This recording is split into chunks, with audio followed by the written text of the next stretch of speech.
wa nasta'inuhu wa nastaghfiruh wa na'udzu billahi min syururi anfusina wa min sayyiati a'malina man yahdihillahu fala mudilla lahu wa man yudlil fala hadiyalah. Asyhadu an la ilaha illallah wahdahu la syarikalah wa asyhadu anna Muhammadan abduhu wa rasuluhu alladzi la nabiyya wa la rasula ba'dah. Allahumma shalli wa sallim wa barik ala Muhammad wa ala alihi wa sahbihi wa man tabi'ahum bi ihsan, amma ba'd. Kita melanjutkan tema tentang syarat-syarat salat di Kitabul Maram, hadis nomor 232.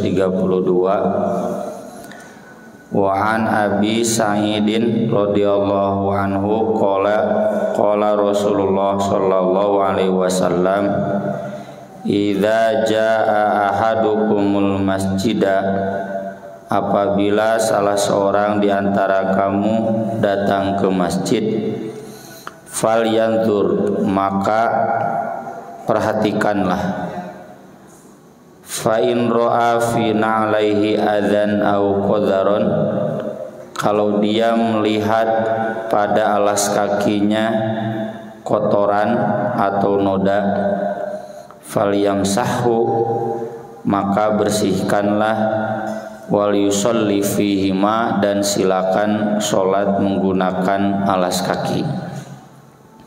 Hadis riwayat Abu Dawud, disahihkan oleh Imam Ibnu Khuzaimah.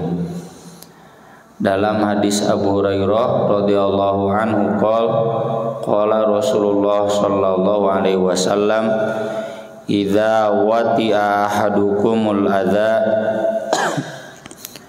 apabila salah seorang di antara kamu menginjak kotoran, bi khuffaihi, dengan sepatunya, fatahuruhu maturab, maka penyucinya adalah tanah.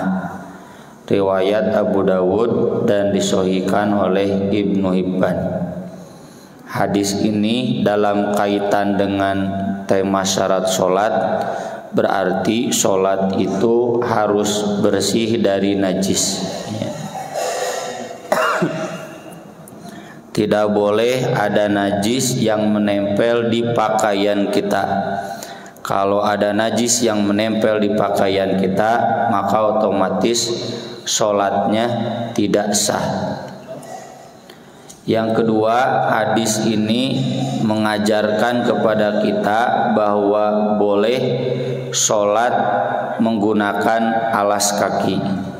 Tentunya dalam konteks zaman Nabi, yang pada saat itu memang masjid masih memungkinkan memakai alas kaki. Kalau sekarang jangan berani-berani ya, pasti diusir sama Pak Ketua DKM dan sama Marbot. Tapi suatu waktu Bapak Ibu ada di luar, ya misalkan dalam kemacetan total, ya sampai berhenti parkir di tempat di jalan tol, ini mau sholat turun dulu, ya tadi sudah dibahas, jangan di atas kendaraan, turun dulu, itu sholat di atas trotoar atau bahu jalan, pakai alas kaki boleh.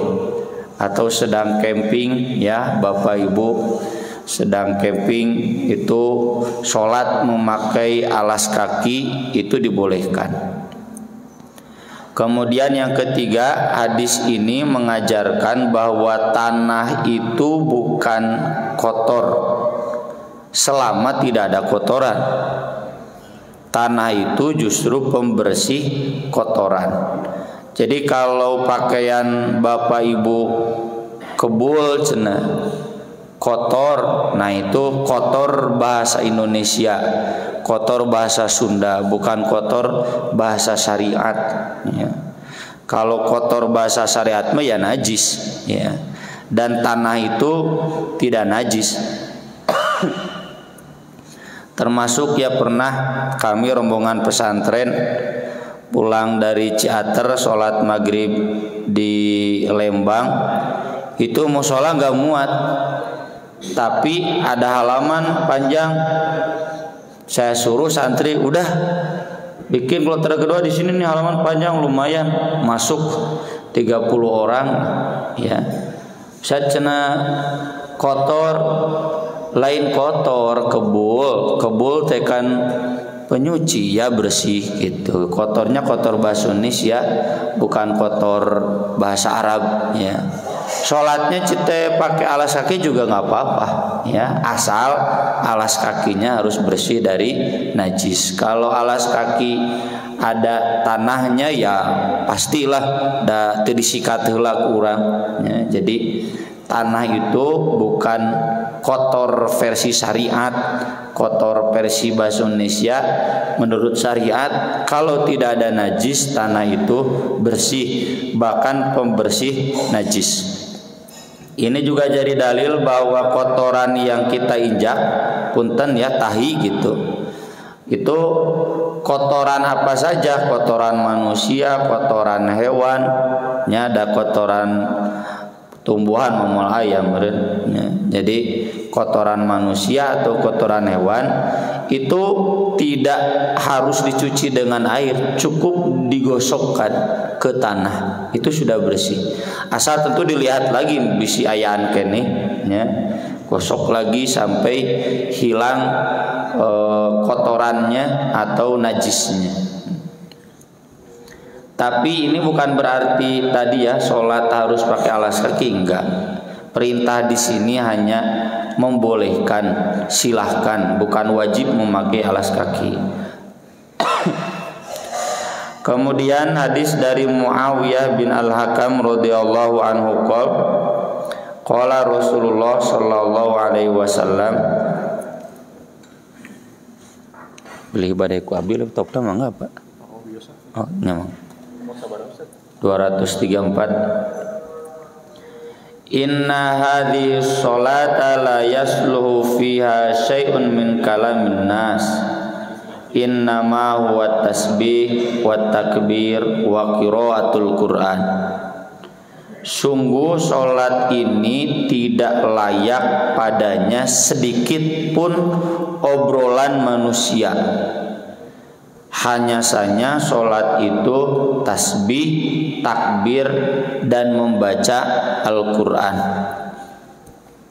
Ini sababul wurudnya, ada orang yang baru masuk Islam sholat, lalu ada jamaah yang bersin ya, kemudian bilang alhamdulillah. Kalau alhamdulillah kan sebagai zikir boleh-boleh saja.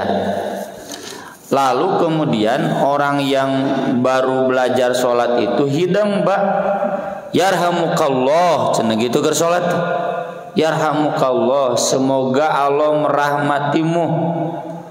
Atau sahabat itu pada melotot gitu. Dasar orang yang baru, apa kalian cenah pada melotot ke aku, cenah gitu ya. Untung melotot tuh ngomong maneh gandeng teh gitu. Kalau bilang gitu sarwana ya. Nah udah gitu kemudian pada memukul ya. Oh paham cenah, berarti suruh diam. Nah beres sholat Nabi memanggil, siapa cenah tadi yang yarhamukallah? Saya, sini. Lalu Nabi menyampaikan ini, sholat itu tidak boleh ada obrolan manusia. Apakah dia ngobrol? Kalam itu kalau memakai domir mukhotob itu berarti kalam mukhotob itu yang diajak bicara. Mana kalamnya? Dia mengatakan yarhamukallah, eta ka teh kamu, semoga Allah merahmatimu, itu sudah termasuk kalamun nas. Kata para ulama, kalau dia ngomongnya yarhamuhullah, semoga Allah merahmatinya, itu doa zikir, nggak masuk kalamun nas. Jadi karena mengatakan kamu, maka batal ya sholatnya. Maka dari itu tidak boleh ada di dalam sholat itu obrolan manusia. Bukan tidak boleh ada doa berbahasa Indonesia, berbahasa Sunda, bukan. Ya, saya sering ditanya, ya Ustadz, boleh tidak kita berdoa pakai bahasa sendiri? Ya bolehlah, masa pakai bahasa Inggris teka harti cete gitu. Kan Ustadz cenah tidak boleh ada omongan manusia. Nah ini kalamun nas itu bukan omongan dalam pengertian bahasa kita, ya. Kan sholat itu munajat, munajat itu ngobrolnya dengan Allah. Nah kalau ngobrolnya dengan orang lain, nah itu yang batal itu. Kalau kita berdoa pakai bahasa Indonesia, pakai bahasa Sunda, itu bukan kalamun nas, itu munajat ma'allah, ngobrol berdua bersama Allah, ya. Jadi bukan termasuk kategori obrolan manusia, ya. Jadi sekali lagi, hadis ini melarang ada omongan manusia, maksudnya obrolan, komunikasi dua belah pihak dengan orang lain. Dan dalam bahasa Arab itu terlihat dari domir orang kedua. Orang kedua teh bahasa Inggris mah you, ya. Kalau bahasa Arab mah anta, antuma, antum, anti, antuma, antunna, ya. Yang ada ka, kuma, kum, ki, kuma, kunna, ya, itu nggak boleh. Tapi kalau pakai domir yang bukan ka, ya, domirnya pakai domir orang ketiga, itu mendoakan biasa, maka boleh.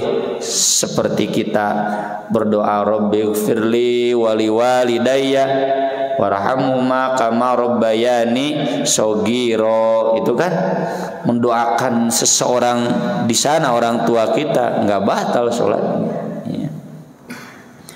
Kemudian maksud sabda Nabi hanya saja sholat itu tasbih, takbir, baca Quran, ini nggak membatasi.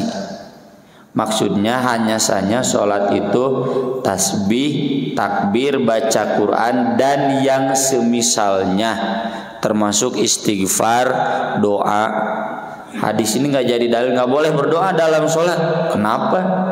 Akan Nabi mengatakan sholat itu hanya tasbih, takbir, baca Quran, ya. Kan jelas dalam hadis lain boleh berdoa, boleh istighfar. Jadi hadis ini enggak membatasi, hanya menegaskan, ya, bahwa silakan isi sholat itu dengan tasbih, takbir dan baca Al-Quran. Kemudian dari Zaid bin Arqam radhiyallahu anhu qala in kunna lanatakallamu fi shalah ala ahdi Rasulillah sallallahu alaihi wasallam. Nah ini menjelaskan sababul wurudnya juga. Dulu kami kalau sedang sholat itu biasa ngobrol. Pada zaman Rasul sebelum ada larangan tegas, ya. Jadi kalau ketemu Persib tadi penting sebarano daguan bikair wae golna cenah gitu. Oh cenah hiji 0 menit ka 80 genep cenah gitu. Keur salat itu, ya, biasa saja. Yukallimu ahaduna sahibahu bihajatihi. Salah seorang di antara kami ngobrol dengan temannya sesuai dengan kebutuhannya. Kamu masih punya utang ya ke aku? Oh iya, nanti dibayarnya. Itu keur salat. Hatta nazalat, sampai turun ayat di surat Al-Baqarah, hafizu 'alas sholawati was sholatil wusta wa qumu lillahi qanitin. Jagalah sholat-sholat kalian, khususnya sholat wusta, sholat yang terbaik, wa qumu lillahi qanitin, dan berdirilah kepada Allah dalam keadaan tunduk. Sholat wusta tafsir mu'tabar adalah sholat asar. Dan apa yang dimaksud berdiri kepada Allah dalam keadaan tunduk? Kata Zaid bin Arqam, fa umirna bisukut, maka kami kemudian diperintah untuk diam.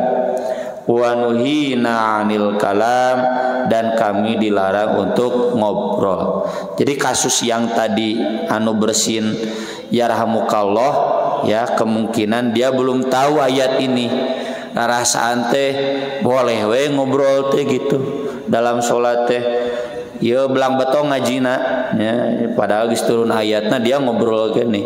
Nah, jadi itu diantara sababul wurud. Ini hadis menegaskan bahwa syarat sholat itu tidak boleh ada niatan untuk ngobrol, termasuk ngobrol itu menggugurkan syarat kehusuan sholat. Kemudian hadis berikutnya dari Abu Hurairah radhiyallahu anhu qala Rasulullah sallallahu alaihi wasallam at-tasbih lirrijal wa tasfiq lin nisa. Tasbih untuk laki-laki, subhanallah, wa tasfiq, dan menepuk tangan, lin nisa, untuk ibu-ibu.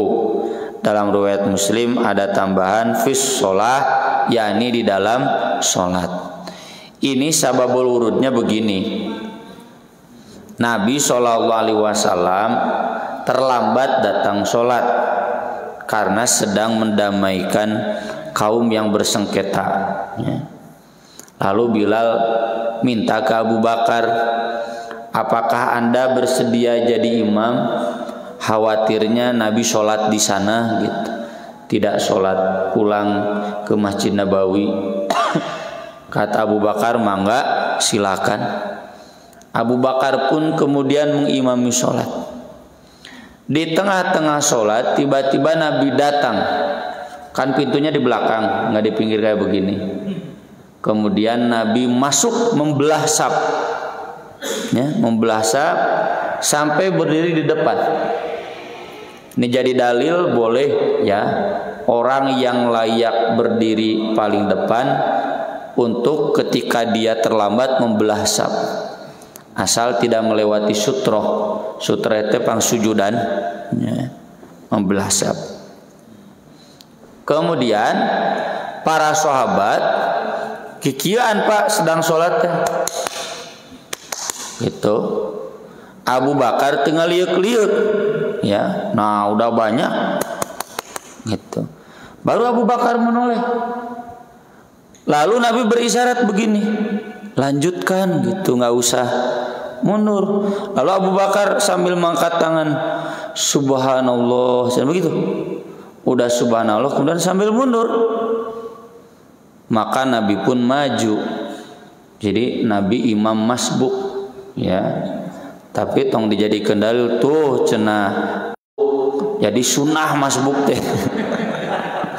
Sunnah cenah masbuk teh cenah tong gacang-gacang teh. Ini mah kasuistik atunya terjadi sesekali. Lalu kemudian Nabi menjadi imam dan Nabi masbuk teh tertinggal, ya, menyusul. Nah, sudah beres. Lalu Nabi menegur Abu Bakar, kenapa kamu mundur padahal aku sudah suruh kamu terus mengimami? Maka libni Abi Quhafah an ya umma Rasulullah sallallahu alaihi wasallam. Tidak pantas anaknya Abu Quhafah, ayahnya Abu Bakar, anaknya Abu Quhafah mengimami Rasulullah, tesopan cenah gitu. Beda makom, ya. Makom Rasulullah di mana, makom saya di mana, gitu. Lalu Nabi negur kepada para sahabat, lalu kenapa kalian pada tasbih begini-begini, cenah gitu. At-tasbih lirrijal wa tasfiq lin nisa. Ini hadisnya. Bagi bapak-bapak kalau mau menegur imam dengan mengatakan subhanallah, tasfik itu menepuk tangan itu untuk ibu-ibu gitu. Tapi Imam An-Nawawi memberikan catatan, awas, tasfik di sini begini, ya. Bukan. Kalau koprok itu termasuk laibun walahun, ya. nggak boleh ada dalam sholat permainan, heureuy, hura-hura nya. Oh kikituan wah tuh jadi koprok pramuka nya. Ibu-ibu begitu ya. Ibu-ibu kalau mau kan cenah menepuk gimana? Atau boleh juga ke paha kalau di sini sedang sakit misalnya ya. Tapi begini ya. Begitu cukup keras insyaallah. Jadi kalau kata Nabi manabahu syai'un, nah imam yang tergugah oleh itu boleh menoleh ke belakang kalau nggak tahu ini ada apa. Nah gitu. Dan menoleh dalam sholat tidak membatalkan sholat. Berisyarat dalam sholat kalau kaitannya masih dalam sholat, kan Nabi berisyarat kaitannya sholat, boleh, tidak membatalkan sholat. Termasuk membaca zikir-zikir di luar zikir umum sholat. Kayak tadi Abu Bakar disuruh terus kan baca subhanallah, itu kan bukan bacaan sholat yang resmi, tapi boleh ya. Makanya yang kayak tadi juga yang bersin alhamdulillah, Nabi tidak menyalahkan yang bersin mengatakan alhamdulillah. Yang Nabi salahkan itu yang menjawab yarhamukallah. Harusnya dia cukup yarhamuhullah gitu. Dan nanti ini nggak usah menjawab lagi yahdikumullah, itu batal ya. Jadi subhanallah itu boleh kalau kaitannya dalam sholat ya, asal jangan saja. Kan dulu zaman saya ngajar di Tegalega, Masjid Tegalega dekat terminal, mun aya Persib depan nobar teh di terminal deh. Golnya kedengaran. Kade bapak-bapak, alhamdulillah. Kan cenah boleh bilang alhamdulillah, cenanya dikir. Ya itu kaitannya apa? Kaitan Persib mah kumaha mun dianulir nya. Terjadi, wow cenah gitu. Masya Allah. Jadi nggak boleh ya. Bolehnya itu kalau kaitannya dalam sholat. Ini hadis seputar gerakan-gerakan di luar sholat. Tema-tema yang kita bahas ini. Jadi kan syarat sholat itu harus tertib. Nah boleh tidak ada gerakan-gerakan di luar sholat. Ini yang tadi pertama boleh asal tidak kalamun nas ya, zikir dan kaitannya di dalam sholat. Yang kedua ini menegur juga kan bukan bagian resmi sholat. Bacaan sholat boleh, zikirnya boleh, termasuk mengganti imam boleh di tengah jalan. Jadi kalau seandainya saya kan imam di masjid saya ya, lalu misalkan yang mengimami anak saya atau adik saya, ada saya ya, terus jamaah bilang subhanallah, nah itu imam tengah tim ngaliek we naon ya, nanti boleh berisyarat aya ustad gitu. Boleh saya begini lanjutkan, boleh juga langsung ganti, boleh ya. Itu pernah terjadi di zaman Nabi Shallallahu Alaihi Wasallam. Kemudian hadis berikutnya wa an Mutarrif bin Abdullah bin Syikhir an Abi qala ra'aitu Rasulullah Shallallahu Alaihi Wasallam yusolli. Abdullah bin Syikhir mengatakan, aku pernah melihat Rasulullah Shallallahu Alaihi Wasallam sholat, wa fi sadrihi aziz, dan dadanya bergetar atau terisak-isak, ka azizil mirjal, seperti bergejolaknya panci nu ngagolak ya, ngagolak mendidih, minal buka, karena nangis. Tangisannya tentu karena tangisan zikir ya, seperti dalam hadis seseorang yang berzikir kepada Allah sampai berlinang air matanya. Urang mah kajeun ceurik loba hutang. Tapi kalau memang kaitannya ini semakin nikmat zikirnya nggak apa-apa ya. Tidak membatalkan sholat.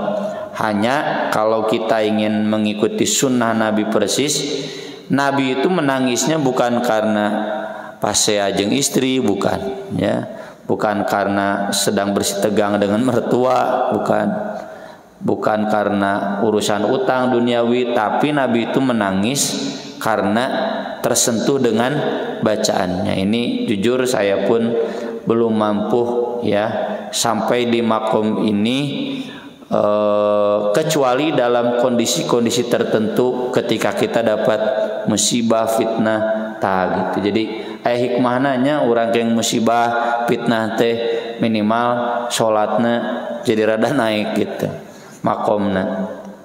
Ini jadi dalil bahwa menangis di dalam sholat itu tidak membatalkan sholat. Ketika ibu mertua saya meninggal, saya mengimami, refleks saya menangis ya. Dan kebetulan saat itu baca surat Al-Anbiya ya, pas di ayat kullu nafsin dha'iqatul maut gitu.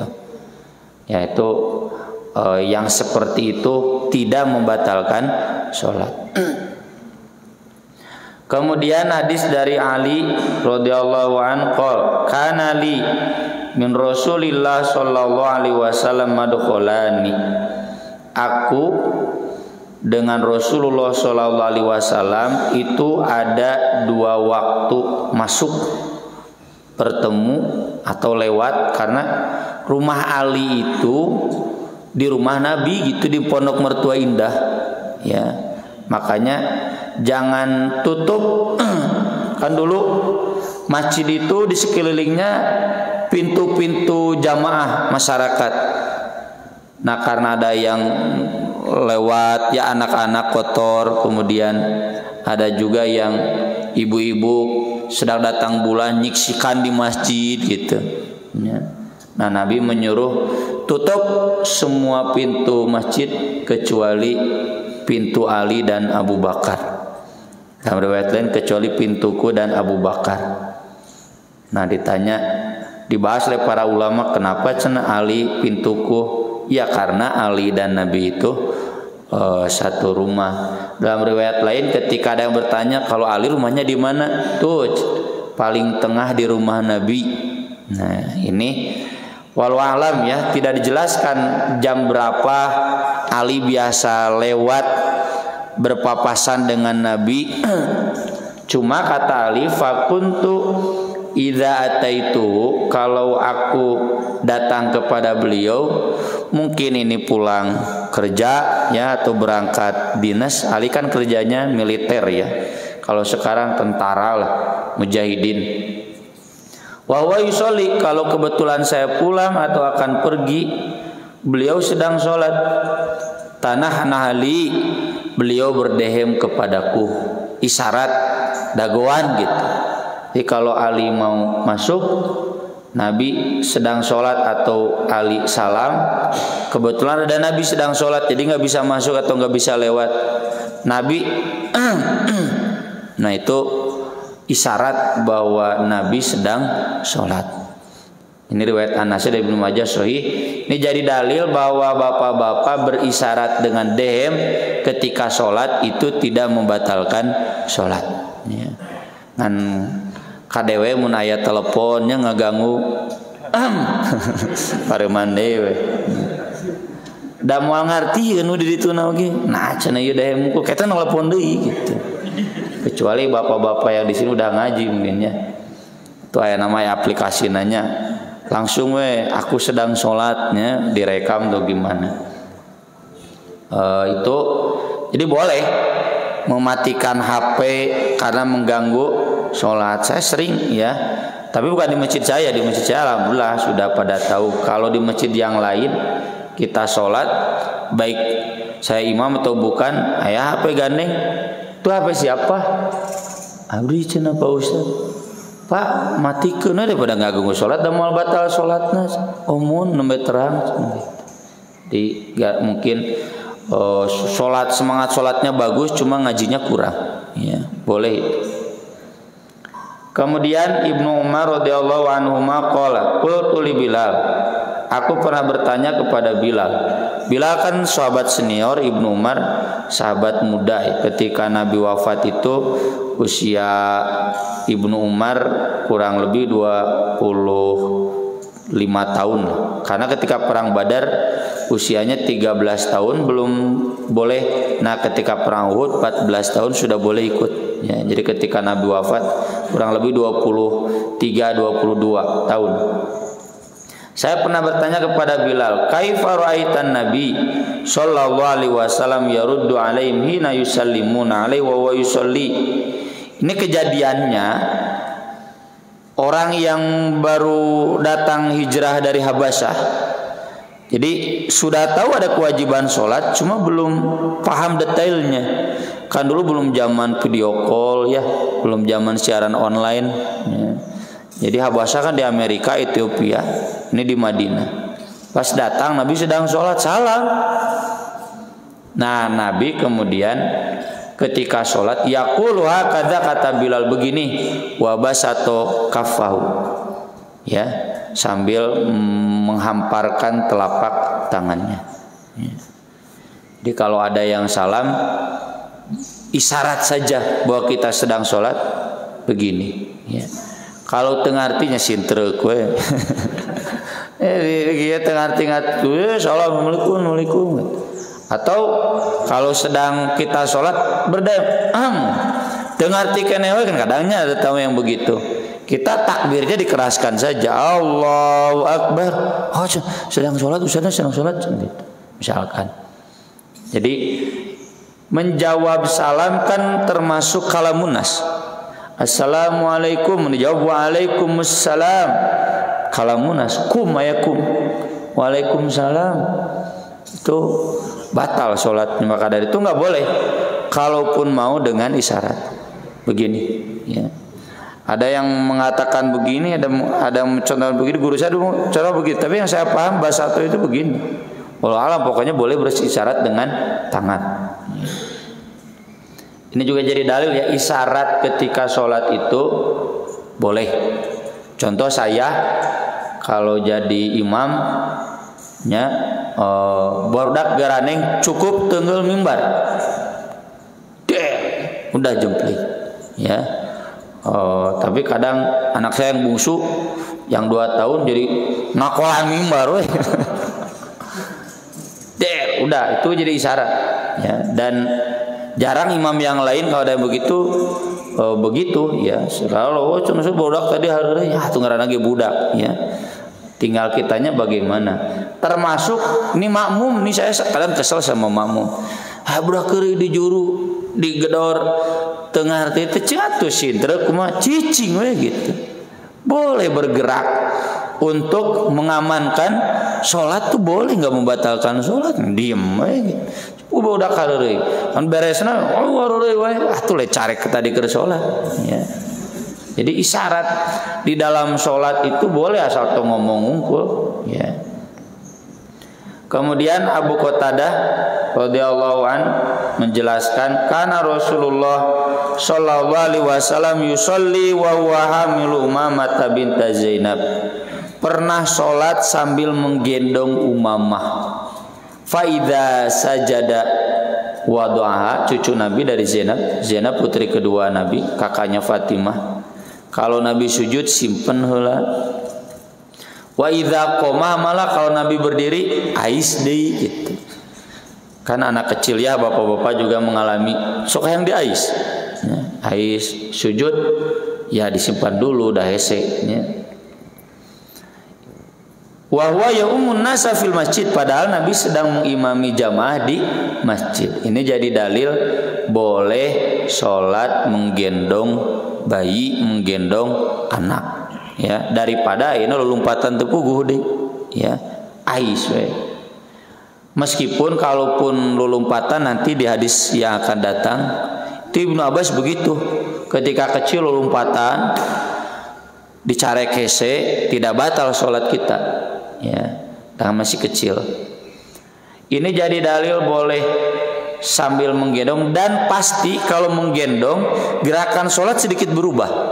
Mungkin kieu langsung menggendong begini, minimal begini kan, ya, atau minimal begini, dan itu tidak membatalkan sholat. Ini sisi fleksibilitas di dalam sholat. Atau kalau menyimpan kan pasti begini, ada gerakan di luar sholat, tapi ini kan dalam rangka sholat. Karena anak menangis ya, terlebih ini kan baru hijrah. Zainab itu kan pernah saya bahas di kajian online yang Senin subuh, ketika suaminya tertawan dalam perang Badar, Zainab masih di Makkah, santen lagi salaki, belum ada ayat yang mengharamkan suaminya kafir.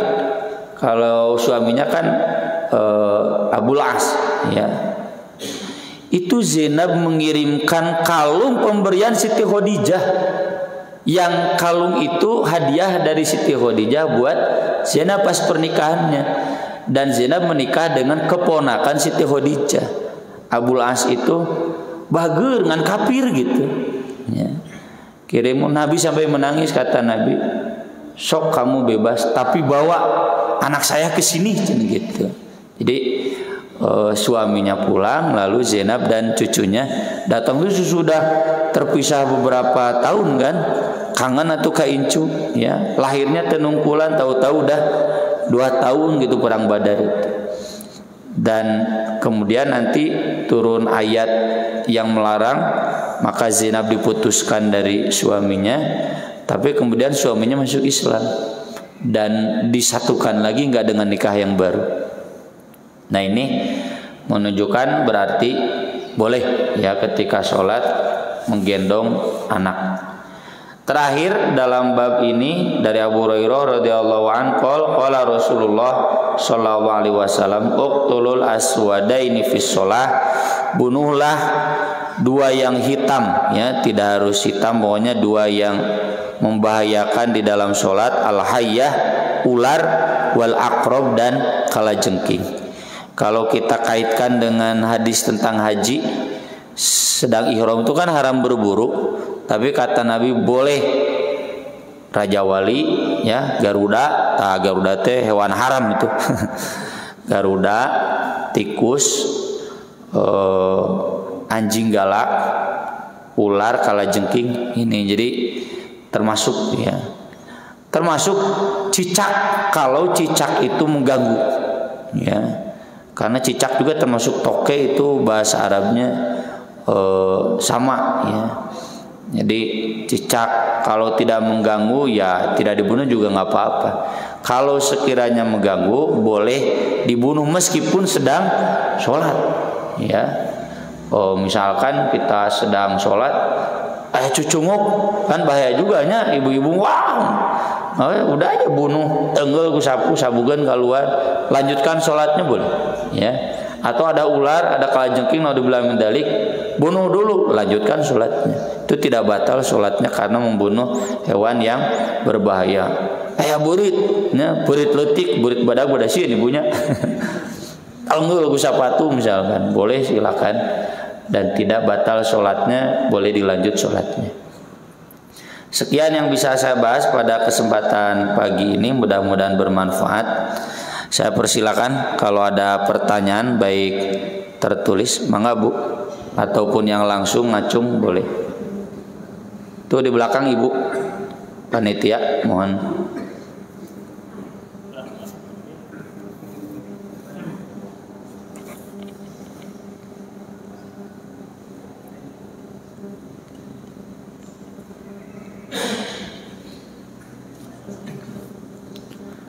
Satu, bagaimana hukumnya saf sholat berjamaah berjarak antisipasi virus corona? Ya, ini ada 2 mazhab. Ada mazhab yang tetap mengharuskan rapat, ada mazhab yang membolehkan carang. Kalau boleh saya usul, karena saya mazhab rapat saf sholat, sebaiknya dirapatkan. Karena insya Allah kita kan nggak berkerumun ya, nggak Jumat tunggul, berkerumun subuh makan tadi tepinuh gitu.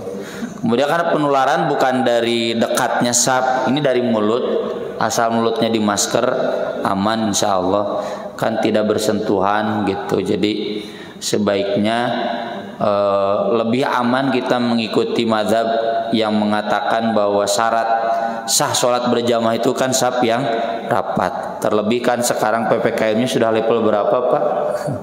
Insya Allah sudah aman. Bapak-bapak terus diparaksin Ban, habis terus divaksin insya Allah aman. Begitu. Jadi kalau boleh saya usul, sudah saatnya dirapatkan ya. Kalau DKM keberatan ya nggak apa-apa, saya tidak dalam posisi memaksa ya. Kemudian sampai kapankah saf sholat berjamaah itu berjarak? Nah sudah dijawab ya. Ya bagi saya pribadi saf sholat rapat itu syarat sah sholat berjamaah ya. Jadi berjamaah sholat itu syaratnya ya harus rapat. Kalau tidak rapat tidak sah, harus lurus gitu. Kemudian bagaimana kalau virus corona itu tidak bisa hilang sama sekali? Apakah saf sholat berjamaah harus terus berjarak? Wah ini pertanyaan buntut Bu ya. Karena sudah biasa sholat berjamaah berjarak, kalau melihat orang sholat berjamaah tidak berjarak jadi merasa aneh. Apakah hal ini menjadi dosa bagi saya? Tidak Bu, ikut ijtihad orang lain tidak dosa. Nabi kan sudah menjamin yang berijtihad itu nggak mungkin dosa, pasti dapat pahala. Cuma masalahnya satu atau dua pahalanya gitu kan. Dan karena saya yang menjawabnya, jadi yang jarak sholat itu pahalanya satu. Kalau rapat pahalanya 2. Kalau ketua DKM yang menjawabnya ya itu lain lagi ya. Kan berhak berijtihad Bu ya gitu. Jadi tidak. Saya kan tadi juga berjarak, terpaksa mengikuti fikih di mazhab ini di masjid ini gitu. Dan tidak menyebabkan tidak sah sholat. Contoh misalkan saya di masjid mengajarkan ya, pernah membahas, ditanya tentang adzan subuh as-salatul minan naum, saya jawab tegas, yang benar itu ada salatul minan naum, mau pakai dalil manapun. Lalu kenapa CTU Ustadz cina kalau adzan subuh nggak pakai? Ya karena yang punya masjid melarang, gitu aja. Sederhana gitu. Apakah kemudian tidak sah adanya? Enggak, ikut ijtihad. Kan Syekh Albani ya, Syekh Albani. Tapi bukan Syekh Utsaimin dan lainnya. Kalau Syekh Utsaimin dan lainnya harus as-salatul minan naum dan subuh. Kalau Syekh Albani mengatakan tidak ada ya. Itu kan sekelas Syekh Albani, Subulus Salam, Imam As-Sunani melarang ada salatul minan dalam salat subuh. Itu kan ijtihad ulama. Ijtihad ulama kalau diikuti bukan taklid. Kita kan tahu ilmunya. Apa alasan mereka? Ya kita ijtihad itu nggak ada yang dosa. Cuma mana nu hiji, mana nu dua gitu. Dan bagaimana hukumnya kalau sedang sholat berjamaah ada seorang yang bacaan sholatnya terdengar oleh orang lain sehingga jamaah yang lain agak terganggu. Nah ini pernah Nabi alami dan Nabi tegur. Kata Nabi, inna ahadakum idza yusolli fa innahu yunaji rabbahu fala yajhar ba'dukum ala ba'din bil qiraah. Ya. Nanti linknya saya kirimkan ya, sudah saya tulis di website At-Taubah. Masing-masing dari kalian yang sedang sholat itu sedang munajat dengan Robnya. Munajatnya ngobrol berdua, rencepan, bobogohan, sedang bermesraan berduaan dengan Allah. Maka janganlah bacaan sebagian dari kalian mengganggu bacaan yang di sampingnya. Itu kejadiannya ketika sholat malam. Sebelah sini ada yang sholat, sebelah sana ada yang sholat. Ini dikeraskan mengganggu yang ini, ya. Apalagi di luar sholat.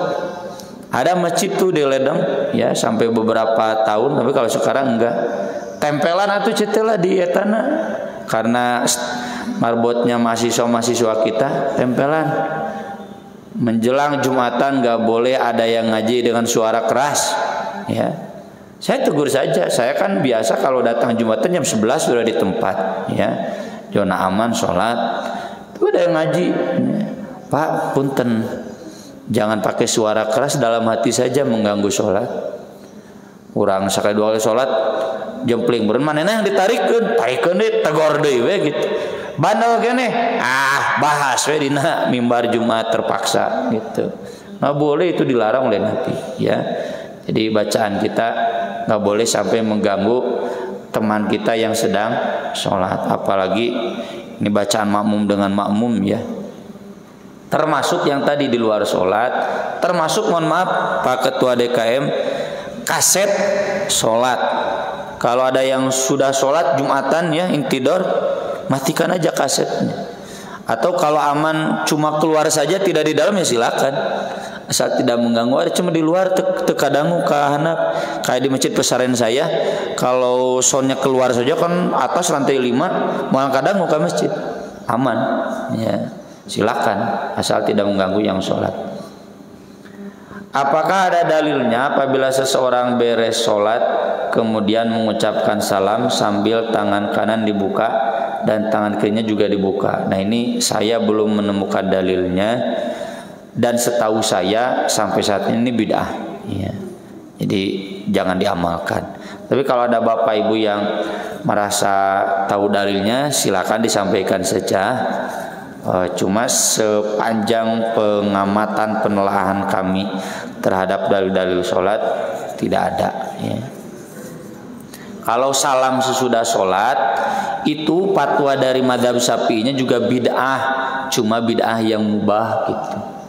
Ikan mazhab Syafi'i bid'ah itu ada 5. Ada yang wajib, ada yang sunat, ada yang haram, ada yang makruh, ada yang mubah.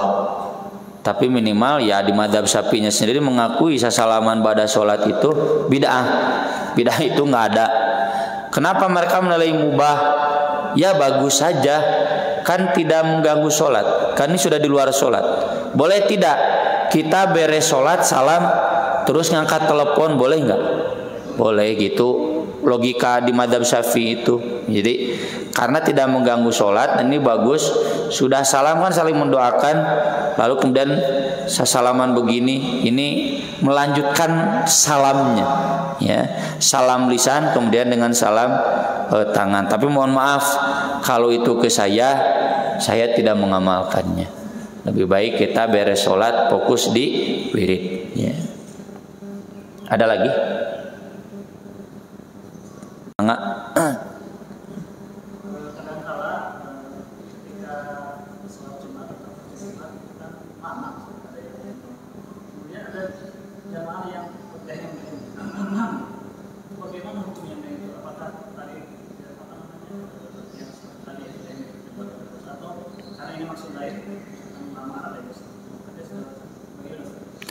Dehemnya tentu tidak membatalkan Jumatan ya. Tadi juga kan ketika sholat dehem tidak membatalkan sholat. Cuma mungkin ya ini tinggal bagaimana kita musyawarah.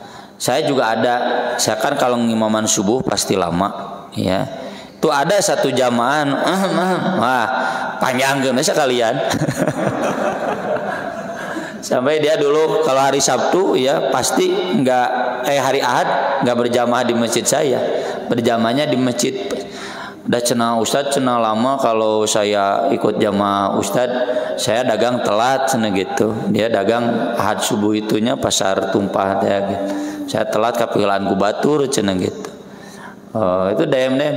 Iya cete nggak boleh dehem menegur imam yang terlalu panjang bacaan, dan nggak panjang.